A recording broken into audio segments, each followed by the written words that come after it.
Het is dit seizoen een beetje kwakkelje met Sportclub Heerenveen. Maar we hopen vanzelfs net op een kwakkelwinter. Want waar wit komt er dan weer eens een? Olvensterrentocht. Olvensterrentocht.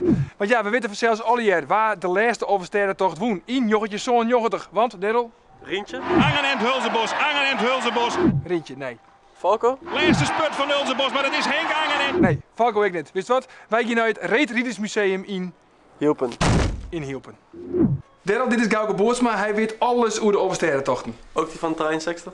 Ja, die van 63, daar weet ik alles van. En wat is nou die slimste blessure was er ooit hoorn heeft? Ik denk een liesblessure. Een liesblessure. Nou, er is hier wat, Gauke. Die had de Olvensterrentocht net uitrieden. Vanwege een, die had een teenverlend, toch? Ja, hij had een bol uitrieden, maar het was in teenverlend.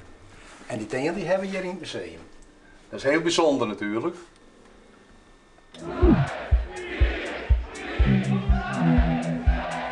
Dit is de jas van Sjerk Velstra, dus Van Sjerk Velstra. de beroemdste rionhof waar wij gehand hebben. Rayon haat, Jan Maat. Ja. En, hoe staat hij? Ja, maar dat Heerenveen gesteld is, dus dan wie is misschien nog wel rionhaat. Gauke, is dit nou een iersmeter? Ja, dit is een e-stok met iets met meten wordt. Oké. Maar nou steden met 15 centimeter wezen. Het giert on. Derrel, hoeveel winners kist nou eigenlijk van de Olvensterrentocht? Ik heb eigenlijk geen flauw idee. Ja, nou, bij de eerste beginnen we in Hoekstraat, Koen de Koning. Hele bekende natuurlijk, Auke Adema, Sietse de Groot. Maar wat is dat eigenlijk voor knoffelhakken?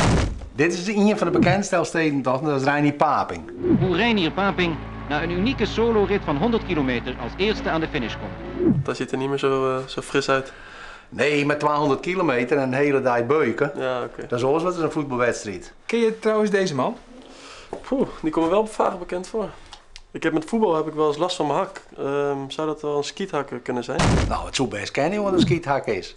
Een skiethak is natuurlijk, het krijgt hele grote bleren dat is kunnen, wat er nauw zitten. En vroeger met de houten skaats, dat ze het leerke te stieven omheen. Hier doggen ze het alliër voor. Dit is het. Dat is het Elfstedenkruis is heilig voor hun. Op alt is vriest iets voer. Nou Derrel, dit was het. Straks weer trainen? Nou, ik ga eerst denk ik even naar Tialf. Het Tialf, wat Ja. dan? Ik ga Premkes komen. Remkes kouwen. Bonken, bonken, bonken, veer. Als het net hellust hindert niet. En van je opvalreja, opvalra, waar wit komt wol ontstaren.